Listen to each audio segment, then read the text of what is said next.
Hello students, आप सबका इस वीडियो में स्वागत है। इस चैनल पे आपको क्लास 10 मैथ्स का कंप्लीट कोर्स मिलेगा, जिसे फॉलो करके आप बोर्ड एग्जाम में बहुत अच्छा स्कोर कर पाएंगे। इसीलिए इस यूट्यूब चैनल को सब्सक्राइब कर दीजिएगा और स्टडी रिलेटेड मटेरियल्स पाने के लिए आप टेलीग्राम चैनल ज्वाइन कर लीजिए, जिसका लिंक आपको डिस्क्रिप्शन में मिल जाएगा। तो पिछले एक्सरसाइज में हमने थ्योरम 1.1 पढ़ा था, जो कि था फंडामेंटल थ्योरम ऑफ अरिथमेटिक, और इसके साथ हमने ये भी सीखा था कि हम एलसीएम और एचसीएफ कैसे निकालेंगे, और उससे रिलेटेड हमने कुछ क्वेश्चंस भी किए थे। आज के वीडियो में हम देखेंगे कि इरेशनल नंबर्स क्या होते हैं। तो इरेशनल नंबर्स, जैसे कि हमने पिछले वीडियो में भी डिस्कस किया था, ये ऐसे नंबर होते हैं जिनको कि हम p/q फॉर्म में नहीं लिख सकते हैं, लेकिन रैशनल नंबर को p/q फॉर्म में लिख सकते हैं। यहाँ पर q is not equal to 0 होता है, और पिछले वीडियो में जैसे मैंने बताया था p और q क्या होता है, इंटीजर्स भी होता है। चलिए नेक्स्ट समझते हैं कि थ्योरम 1.2 का क्या कहना है। इसके हिसाब से let p be a prime number if p divides a square then p divides a where a is a positive integer. Suppose हम एक प्राइम नंबर लेते हैं 3। अगर 3 a स्क्वायर को डिवाइड करता है, p को हमने 3 मान लिया और a स्क्वायर को 36 मान लिया, दैट मीन्स हमारा a कितना हुआ, a हुआ 6, इसीलिए a स्क्वायर 36 हुआ ना, 6 इंटू 6 36, और मैंने p कितना माना, 3 माना था। तो यहाँ पर ऑब्वियस सी चीज़ है, यहाँ पर जो p है, p क्या है, 3 है, ये किसको डिवाइड कर पा रहा है, ये a स्क्वायर को डिवाइड कर पा रहा है। a स्क्वायर कितना है, 36। यहाँ पर हम क्लियरली देख सकते हैं कि 3 जो है वो 36 को डिवाइड कर पाता है। और इस थ्योरम में क्या बोला है, अगर p a स्क्वायर को डिवाइड कर पाता है, जैसे कि अभी आपने देखा 3 जो है 36 को डिवाइड कर पा रहा है, यानी p a स्क्वायर को डिवाइड कर पा रहा है। अच्छा, तो क्या 3 a को डिवाइड कर पाएगा? तो a कितना था, p तो 3 था और a कितना था, a था 6। और यहाँ पे ऑब्वियसली हम ये भी देख सकते हैं कि 3 जो है 6 को भी डिवाइड कर पा रहा है, यानी p जो है a को भी डिवाइड कर पा रहा है। इसको हम ऐसा भी कह सकते हैं कि a square is divisible by p, then a is also divisible by p। चलिए नेक्स्ट थ्योरम समझते हैं क्या है। Theorem 1.3 root 2 is irrational. इस थ्योरम का प्रूफ जानना बहुत ही इंपॉर्टेंट है, क्योंकि एग्जाम में भी पूछा जाता है। तो इसको हम कैसे प्रूफ करेंगे? तो इसको प्रूफ करने का जो तरीका होता है, जो मेथड होता है, उसको हम कहते हैं proof by contradiction. Proof by contradiction. तो सबसे पहला स्टेटमेंट इसको प्रूफ करने के लिए हम ये लिखेंगे, let root over of 2 is rational. हमें पता है कि रूट 2 जो है वो इरेशनल है, लेकिन हम सबसे पहले इसे रैशनल मान के चलेंगे। अगर हम इसको किसी तरह से ये प्रूफ कर पाते हैं कि ये रैशनल नहीं है, तो ये प्रूफ हो जाएगा कि ये इरेशनल है। फिर हम क्या कर सकते हैं, अगर रूट 2 रैशनल होगा, तो रैशनल नंबर्स की खास बात क्या होती है कि हम उनको p/q फॉर्म में लिख पाते हैं। So we can consider integers p and q which are coprime. Coprime मतलब क्या, जिन दो नंबर के कॉमन फैक्टर सिर्फ एक ही होता है, 1 होता है। जैसे 2 और 3 का जो कॉमन फैक्टर है वो क्या है, वो 1 है, इसीलिए 2 और 3 को हम को प्राइम कह सकते हैं। वैसे 4 और 5 को भी अगर देखा जाए तो इन दोनों का जो कॉमन फैक्टर है वो क्या है, 1 है। 4 का क्या क्या फैक्टर होता है, 1, फिर 2 होता है और 4 होता है। 5 का फैक्टर 1 और 5, तो इन दोनों का कॉमन फैक्टर 1 है। वैसे ही 2 का फैक्टर्स 1 होता है, 2 होता है, 3 का फैक्टर 1 होता है, 3 होता है, तो दोनों का कॉमन फैक्टर 1 है ना। तो ये भी एक खास बात होती है p और q के बारे में, कि जब हम रैशनल नंबर को p/q फॉर्म में लिखते हैं, तब ये p और q इंटीजर्स तो होता ही है और q नॉट इक्वल टू 0 होता है। इसके साथ साथ ये p और q ना को प्राइम भी होते हैं।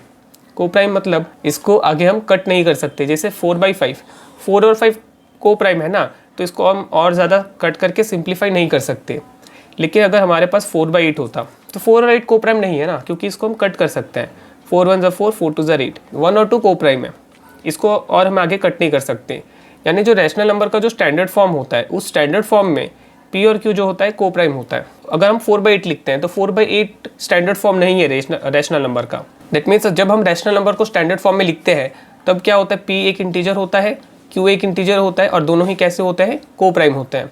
इसीलिए मैंने लिखा यहाँ पर कि so we can consider integers p and q which are coprime such that p और q को हम कैसे, अगर ये रैशनल नंबर है, दैट मीन्स हम रूट 2 को p/q फॉर्म में लिख सकते हैं। तो वही हम लिख रहे हैं, such that root over of 2 is equals to p/q। उसके बाद नेक्स्ट स्टेप हम करेंगे स्क्वायरिंग ऑन बोथ साइड्स। अगर हम स्क्वायर रूट ऑफ 2 का स्क्वायर करते हैं, तो इसको पहले मैं साइड में बता देता हूँ ये कितना होगा। स्क्वायर रूट ऑफ 2 का अगर हम स्क्वायर करते हैं, तब स्क्वायर रूट और स्क्वायर कैंसिल आउट होकर सिर्फ 2 बचता है, इसीलिए स्क्वायर रूट ऑफ 2 का स्क्वायर कितना हुआ, 2 हुआ। फिर p का स्क्वायर p स्क्वायर, और q का स्क्वायर q स्क्वायर हुआ, राइट। फिर q स्क्वायर को हम क्या कर सकते हैं, 2 के साथ मल्टीप्लाई कर सकते हैं, तो ये क्या हो जाएगा, 2q square is equals to p square हो जाएगा। यहाँ पर हमें क्लियरली समझ में आ रहा है कि 2 में कुछ मल्टीप्लाई करने से एक वैल्यू आ रहा है, 2 में क्यू स्क्वायर मल्टीप्लाई करने से पी स्क्वायर आ रहा है। मतलब ऑब्वियस सी चीज़ है, यहाँ पर जो पी स्क्वायर है वो डिविजिबल बाई 2 है। तो थ्योरम 1.2 में हमने क्या समझा था, अगर पी स्क्वायर डिविजिबल बाई 2 होता है, डिविजिबल बाई 2 होगा ना, क्योंकि 2 में क्यू स्क्वायर मल्टीप्लाई करने से पी स्क्वायर आ रहा है, तो ऑब्वियस सी चीज़ है। जैसे अगर हम 2 × 3 इज इक्वल टू 6 लिखते हैं, तो यहाँ पर हम बोलते हैं 6 इज डिविजिबल बाई 2, राइट, क्योंकि 2 में कुछ मल्टीप्लाई करने से 6 आ रहा है, राइट। तो हम दो तरीके से इस चीज़ को लिख सकते हैं, या तो हम लिख सकते हैं P square is divisible by 2, या फिर हम लिख सकते हैं 2 डिवाइड्स पी। दोनों का मतलब सेम है, 2 डिवाइड्स पी का मतलब जो होता है P square is divisible by 2 का मतलब भी वही होता है। फिर हम लिखेंगे so by theorem 1.2 p is also divisible by 2। जैसे कि हमने 2 × q square is equal to P square से क्या समझा कि p square is divisible by 2, वैसे ही p is also divisible by 2, इस चीज़ को हम क्या लिख पाएंगे, इसको हम लिख पाएंगे 2 × सी इज इक्वल टू पी लिख पाएंगे। इसी का मतलब तो होता है ना P is also divisible by 2। तो हमें यहाँ पर कोई वेरिएबल ले लेना है। ये हम लोगों ने क्या किया है, हमने एक वेरिएबल यहाँ पर एक कंसिडर किया है, लेट किया है। तो क्योंकि p is also divisible by 2 है, दैट मीन्स हम 2 में कुछ मल्टीप्लाई करके p लेके आ सकते हैं, 2 में कुछ इंटीजर मल्टीप्लाई करके p लेके आ सकते हैं। तो हम एक वेरिएबल कंसिडर करेंगे c, 2 × c is equals to p for some integer c। इसका भी हम क्या करेंगे, स्क्वायरिंग ऑन बोथ साइड्स कर देंगे। तो लेफ्ट साइड में स्क्वायर कितना होगा, 2 का स्क्वायर 4 हो जाएगा, और c का स्क्वायर c स्क्वायर, p का स्क्वायर p स्क्वायर हो जाएगा। अगर हम इस वाले इक्वेशन को इक्वेशन 1 लिखते हैं और इस वाले इक्वेशन को अगर हम 2 लिखते हैं, तो हम क्या कर पाएंगे, सब्सटीट्यूट कर पाएंगे यहाँ पर हम, यानी क्या लिखेंगे, putting P square is equals to 4c square in equation 1 we get. तो इक्वेशन 1 क्या है, 2q square is equals to P square, 2q square is equals to P square, और पी स्क्वायर के जगह हमें क्या लिखना है, 4c स्क्वायर लिखना है। यहाँ पर 2 यहाँ पर मल्टीप्लाई होकर इस तरफ जाएगा, डिवाइड होगा, यानी 4 डिवाइडेड बाई 2 होगा, 2 1 ज़र 2, 2 2 ज़र 4 हो जाएगा। दैट मीन्स राइट साइड में क्या बचा, 2c स्क्वायर, और लेफ्ट साइड में क्या बचा, q स्क्वायर बचा। हमने जैसे प्रीवियसली लिखा था वैसे हम यहाँ पर भी लिख सकते हैं। इससे हमें क्या समझ में आ रहा है कि q square is divisible by 2। By theorem 1.2 q is also divisible by 2। तो पहले हमने क्या देखा था कि p इज डिविजिबल बाई 2 देखा था, इस जगह पे p इज डिविजिबल बाई 2 देखा था, और अभी हमने देखा कि q इज डिविजिबल बाई 2। तो इसको हम क्या लिख सकते हैं, p and q have at least 2 as common factor, क्योंकि 2 p को भी डिवाइड कर पाता है और q को भी डिवाइड कर पा रहा है ना। That means p and q have at least 2 as a common factor. लेकिन यहाँ पर एक प्रॉब्लम है, क्योंकि हमने स्टार्टिंग में क्या लिखा था, p एंड q जो है वो क्या होने चाहिए, को प्राइम होने चाहिए। और को प्राइम का मतलब ही मैंने आपको समझाया कि उन दोनों के कॉमन फैक्टर सिर्फ 1 होना चाहिए, जो कि 1 होता है। 1 के अलावा कोई और कॉमन फैक्टर आ गया, दैट मीन्स वो को प्राइम नहीं रहेंगे। और इसीलिए हम लिखेंगे but this contradicts the fact that p and q are coprime. p and q coprime है, लेकिन यहाँ पर p और q का और एक भी कॉमन फैक्टर आ गया, यानी 1 के अलावा भी और एक कॉमन फैक्टर आ गया जो कि 2 है। इसका मतलब p और q तो को प्राइम नहीं है, और यही कॉन्ट्राडिक्ट है ना। p और q को हमने को प्राइम लिखा था, लेकिन यहाँ पे को प्राइम नहीं आ रहा, तो यहाँ पर कॉन्ट्राडिक्शन हो रहा है। तो ये कॉन्ट्राडिक्शन क्यों हुआ, वो चीज़ हम लिखेंगे। This contradiction has arisen due to our incorrect assumption that square root of 2 is rational. Obvious सी चीज़ है ना, हमने क्योंकि एज्यूम किया कि रूट 2 रैशनल है, इसीलिए ये कॉन्ट्राडिक्शन आया ना। तो शुरुआत में हमें और क्या लिखना चाहिए था, शुरुआत में हमें ये लिखना चाहिए था, let us assume to the contrary that square root of 2 is rational. तो ये चीज़ हमने एज्यूम करके रखी थी, और इसी एजम्पशन की वजह से हमारा यहाँ पे कॉन्ट्राडिक्शन हो रहा है। और क्योंकि ये रैशनल होने में इसे प्रॉब्लम हो रहा है, दैट मीन्स ये क्या हो सकता है, ऑब्वियसली इरेशनल होगा। Therefore we can conclude that square root of 2 is irrational. ये सभी स्टेटमेंट लिखना बहुत ही ज़रूरी है, क्योंकि ये सभी स्टेटमेंट्स का अपना अपना मार्क होता है, स्टेप मार्किंग होता है। अगर आप कोई भी स्टेप छोड़ देते हैं तो आपका मार्क्स कट हो सकता है। अगर इसको आप नोट करना चाहते हैं तो आप अभी वीडियो पॉज करके इसको नोट कर सकते हैं। चलिए आप वीडियो पॉज करके इस एग्जाम्पल को खुद से लिखिए। अभी आपने देखा कि स्क्वायर रूट ऑफ 2 को कैसे हम इरेशनल प्रूव करेंगे। सेम स्टेटमेंट को यूज़ करके आप रूट ओवर ऑफ 3 को भी इरेशनल प्रूव कर सकते हैं। यहाँ पर बस नंबर का फ़र्क है, वहाँ पे स्क्वायर रूट ऑफ 2 था, यहाँ पर स्क्वायर रूट ऑफ 3 है, लेकिन जो स्टेटमेंट लिखा जाएगा वो एग्जैक्टली सेम रहेगा। इसीलिए आप इसको खुद वीडियो पॉज करके लिखें, उसके बाद इसका सॉल्यूशन देखें। तो यहाँ पर आप देख सकते हैं कि इसका भी स्टेटमेंट एग्जैक्टली सेम है, बस यहाँ पर स्क्वायर रूट ऑफ 2 के जगह पे स्क्वायर रूट ऑफ 3 लिखना है। तो यहाँ पर देख सकते हैं सबसे पहले क्या लिखा गया है कि let us assume to the contrary that square root of 3 is irrational, so we can consider integers p and q which are coprimes such that square root of 3 is equals to p by q. फिर क्या करेंगे, squaring on both sides we get left side का square 3 और right side का square p square by q square. Q square को left में multiply कर देंगे 3 के साथ, that means 3 square is equals to P square. So यहाँ से क्या पता चल रहा है कि p square is divisible by 3। So by theorem 1.2 p is also divisible by 3। So 3c is equals to p। और यहाँ पे हमने क्या किया है, फॉर सम इंटीजर c, यानी 3 को एक इंटीजर c के साथ मल्टीप्लाई किया है तो p आएगा, क्योंकि p डिविजिबल बाई 3 है ना, इसीलिए। फिर क्या करेंगे, squaring on both sides we get 9c square is equals to p square. फिर वही चीज़ क्या हमने कि putting p square is equals to 9c square in equation 1 we get 3q square is equals to 3c square. इसे solve करने से हमें क्या मिल रहा है, q square is equals to 3c square. उसके बाद हम क्या लिखेंगे कि q square is divisible by 3, so by theorem 1.2 q is also divisible by 3। फिर क्या लिखेंगे, p and q have at least 3 as common factor, but this contradicts the fact that p and q are coprime. This contradiction has arisen due to our incorrect assumption that square root of 3 is rational, so we can conclude that square root of 3 is irrational। यानी आप यहाँ पर देख सकते हैं कि हमने square root of 2 को जिस तरह से इरेशनल प्रूफ किया, वैसे ही हमने स्क्वायर रूट ऑफ 3 को भी हमने उसी तरह से इरेशनल प्रूफ किया। स्टेटमेंट आप देख सकते हैं एक्जैक्टली सेम है, बस यहाँ पर नंबर का फर्क है। लेकिन क्या हो अगर आपको क्वेश्चन में पूछा हो कि show that 5 minus root 3 is irrational, यहाँ पर आपको डिफरेंट स्टेटमेंट का यूज़ करना पड़ेगा। किस तरह से, चलिए देखते हैं। पहला चीज़ तो आपका सेम रहेगा कि let us assume to the contrary that 5 minus square root of 3 is rational, so we can find integers p and q such that 5 minus square root of 3 is equals to p by q. यहाँ पर हमें करना क्या है, root 3 को बस एक जगह पे रखना है, रूट 3 एक तरफ बाकी एक तरफ। तो यहाँ पर हम स्क्वायर रूट ऑफ 3 को राइट में भेज देंगे तो प्लस स्क्वायर रूट ऑफ 3 हो जाएगा, राइट। इसको अगर मैं आपको रफ में करके दिखाऊँ, p बाई क्यू जो है लेफ्ट में आने से माइनस p बाई क्यू हो जाएगा, माइनस रूट 3 को राइट में भेजना है तो वो प्लस रूट 3 हो जाएगा। इसको सॉल्व करने से कितना आ रहा है, यहाँ पर आप देख सकते हैं ये हो जा रहा है 5q minus p by q is equals to root 3 हो जाता है। तो हम रूट 3 को लेफ्ट में लिख देंगे, तो root 3 is equals to right में क्या लिखेंगे, 5q minus p by q. हमने फर्स्ट स्टेटमेंट में लिखा है कि p और q क्या इंटीजर है और 5 भी ऑब्वियसली इंटीजर हमें दिख रहा है, तो हम क्या लिख सकते हैं, 5p and q are integers, so 5q minus p by q is rational number. ऊपर सभी इंटीजर है, नीचे भी इंटीजर है, इंटीजर बाई इंटीजर करोगे तो क्या ही होगा, रैशनल नंबर ही आएगा ना, इसीलिए 5q minus p by q is a rational number. उसके बाद आप देख सकते हैं पूरे राइट साइड हमने रैशनल नंबर बता दिया। और इक्वल टू साइन का मतलब क्या होता है, लेफ्ट और राइट का वैल्यू सेम होगा, मतलब राइट में अगर रैशनल नंबर है तो लेफ्ट में भी रैशनल नंबर होना चाहिए, तो हम वही लिखेंगे। This means square root of 3 is also rational. लेकिन यहाँ पे प्रॉब्लम आता है, जैसे हमने प्रीवियस क्वेश्चन में प्रूव करके दिखाया ना कि स्क्वायर रूट ऑफ 3 तो एक इरेशनल नंबर है, तो वही हमें लिखना है। But this contradicts the fact that square root of 3 is irrational. और यहाँ पे कॉन्ट्राडिक्शन क्यों हुआ, this contradiction has arisen due to our incorrect assumption. Incorrect assumption क्या था, that 5 minus square root of 3 is rational. अगर 5 माइनस रूट 3 को rational बोलने से कॉन्ट्राडिक्शन होता है, मतलब ये अगर रैशनल नहीं हो सकता तो क्या हो सकता है, ये इरेशनल हो सकता है। Therefore we can conclude that 5 minus square root of 3 is irrational. आप यहाँ पर देख सकते हैं कि स्टेटमेंट डेफिनेटली अलग तो है, लेकिन ये वाला प्रीवियस क्वेश्चन के कंपैरिजन में इसके जो स्टेटमेंट्स है वो शॉर्ट है। अगर आप ये चैप्टर कर लेंगे तो आपको इजीली इस चैप्टर में मार्क्स मिल जाएगा, क्योंकि बहुत ही इजी चैप्टर है। चलिए आप इस एग्जाम्पल को खुद से सॉल्व करें वीडियो पॉज करके, उसके बाद सॉल्यूशन देखें। हमने एग्जाम्पल 6 में जैसे स्टेटमेंट लिखे थे, एग्जाम्पल 7 में भी वही स्टेटमेंट्स होने वाले हैं। तो हम पहले क्या लिखते हैं, late us assume to the contrary that 3 into square root of 2 is rational, so we can find integers p and q such that, हम यहाँ पर फिर से को प्राइम नहीं लिख रहे हैं क्योंकि को प्राइम वाला कॉन्सेप्ट तो यहाँ पे अप्लाई नहीं होगा, लेकिन आप चाहें तो यहाँ पर ये भी लिख सकते हैं कि p and q are coprime. Square root of 2 into 3 is equals to p by Q.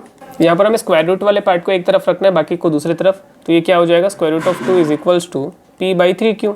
3 left side में मल्टीप्लाई होकर स्क्वायर रूट ऑफ 2 के साथ राइट में जाने से डिवाइड हो जाएगा, यानी वो क्या होगा फिर q के साथ मल्टीप्लाई हो जाएगा, यानी राइट में होगा, राइट में क्या आएगा, p बाई 3q आ जाएगा। फिर हम यहाँ पे वही स्टेटमेंट लिखेंगे, p q and 3 are integers, so p by 3q is a rational number. फिर सिर्फ रैशनल लिख सकते हैं। This means square root of 2 is also rational, but this contradicts the fact that square root of 2 is irrational.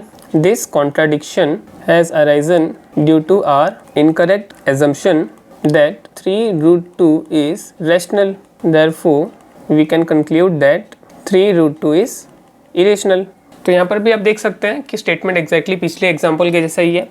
बस यहाँ पर हम जो स्क्वायर रूट वाले पार्ट को जब हम एक तरफ रखते हैं उसमें ही फ़र्क आता है। पिछले वाले एग्जांपल में आप देख सकते हैं स्क्वायर रूट वाले पार्ट को किस तरह से रखा था, इस एग्जांपल में आप देख सकते हैं कि हमने स्क्वायर रूट वाले पार्ट को किस तरह से अकेला रखा था। तो बस आपको ये पता होना चाहिए कि हम किस तरह से स्क्वायर रूट वाले पार्ट को एक तरफ रखते हैं और बाकी जो इंटीजर्स वाले पार्ट होते हैं उसको किस तरह से अलग रखते हैं। तो ये बस आपको पता होना चाहिए और स्टेटमेंट पता होना चाहिए। बाकी ये क्वेश्चन बहुत ही ईजी है। चलिए वीडियो पॉज करके एक्सरसाइज 1.2 के फर्स्ट क्वेश्चन को खुद से सॉल्व कीजिए। इसी टाइप का क्वेश्चन आपने ऑलरेडी 2 बार कर लिया है अभी इसी वीडियो में। अगर आपने सॉल्व कर लिया है तो उसके बाद आप सॉल्यूशन चेक कर सकते हैं। तो यहाँ पर आप देख सकते हैं कि जैसे कि हमने स्क्वायर रूट ऑफ 2 और स्क्वायर रूट ऑफ 3 को इरेशनल प्रूफ किया था, हमने उसी तरह से स्क्वायर रूट ऑफ 5 को भी इरेशनल प्रूफ किया है। आप थोड़ा सा चेंजेस इन स्टेटमेंट देख सकते हैं। जैसे यहाँ पर मैंने स्क्वायरिंग ऑन बोथ साइड्स के साथ लिखा है, देन रीअरेंजिंग। अगर मैं स्क्वायरिंग ऑन बोथ साइड्स करता तो क्या आता, 5 is equals to P square by q square आता। फिर क्यू स्क्वायर को जब मैं लेफ्ट में मल्टीप्लाई करता यानी 5 q square is equals to P square आता। इस वाले स्टेप को मैंने शो नहीं किया और इसके जगह पे मैंने लिख दिया है एंड देन रीअरेंजिंग। सिमिलरली यही चीज़ मैंने यहाँ पर भी किया है, squaring on both sides and then rearranging. तो आप इस तरह से लिख सकते हैं या फिर आप स्क्वायरिंग ऑन बोथ साइड्स कर लिखने के बाद आप ये वाला स्टेप मेंशन कर सकते हैं। उसके बाद आप इस क्वेश्चन को वीडियो पॉज करके सॉल्व करिए। इसका तो बहुत ही शॉर्ट प्रूफ है, राइट। अगर आपने इसको सॉल्व कर लिया है वीडियो पॉज करके, देन आप इसका सॉल्यूशन चेक कर सकते हैं। तो आप देख सकते हैं कि कैसे अगर आप स्टेटमेंट्स को याद रखते हैं और अगर आपको ये पता है सॉल्व करना, अगर आपको ये पता है कि स्क्वायर रूट वाले पार्ट को और बाकी इंटीजर्स वाले पार्ट को किस तरह से अलग करके लिखना है और स्टेटमेंट अगर आपको याद है तो आप बहुत ही इजीली इसको लिख सकते हैं। और अगर आपका सभी स्टेटमेंट सही होगा और अगर आप यहाँ तक सही करते हैं, स्टेटमेंट भी सही करते हैं, तो आपको डेफिनेटली फुल मार्क्स मिलेंगे इस क्वेश्चन में। चलिए वीडियो पॉज करके इन क्वेश्चंस को भी खुद से सॉल्व करें, उसके बाद सॉल्यूशंस देखें। तो इन तीनों क्वेश्चन का अगर आप स्टेटमेंट देखेंगे तो ये प्रीवियस वाले क्वेश्चन के स्टेटमेंट के जैसे ही होने वाला है। यानी फर्स्ट वाला स्टेटमेंट तो देख सकते हैं, फर्स्ट वाला स्टेटमेंट सेम रहेगा और यहाँ पर ये जो लास्ट में जो स्टेटमेंट लिखा जाता है वो भी सेम रहेगा। बाकी ये जो बीच वाला जो पार्ट रहता है ये सब में डिफरेंट रहता है। ऑब्वियसली ये जो नंबर है, ये नंबर्स जो है वो डिफरेंट रहेंगे, राइट। लेकिन जो स्टेटमेंट जो लिखा जाता है, जो मेन स्टेटमेंट है वो तो सेम ही रहने वाले हैं। यानी कहने का मतलब स्टेटमेंट सेम है लेकिन जो नंबर्स है वही अलग है।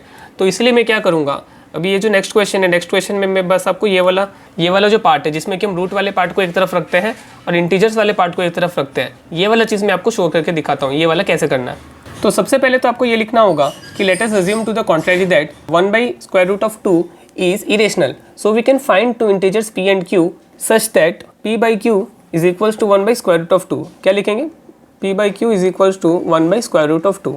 उसके बाद आपको करना क्या है, इस वाले पार्ट के डिनोमिनेटर को रैशनलाइज करना है। उसके लिए हमें क्या करना पड़ेगा, स्क्वायर रूट ऑफ 2 नीचे और ऊपर मल्टीप्लाई करना होगा।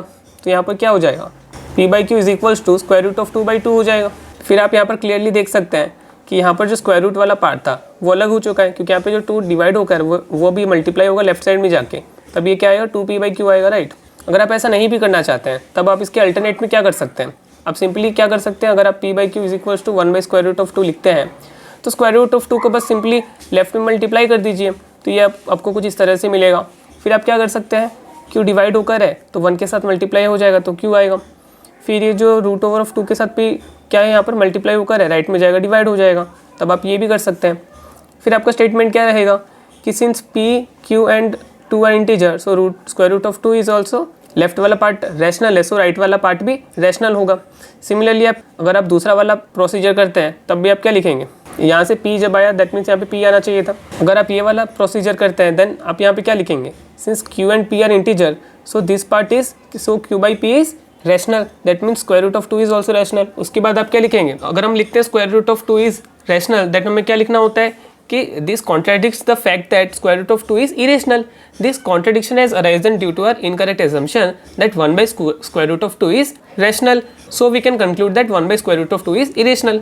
उसी तरह से 7 root 5 को हम इरेशनल कैसे प्रूफ करेंगे, सबसे पहले हम लिखेंगे let us assume to the contrary that 7 square root of 5 is rational, so we can find integers p and q such that 7 root 5 is equals to p by q.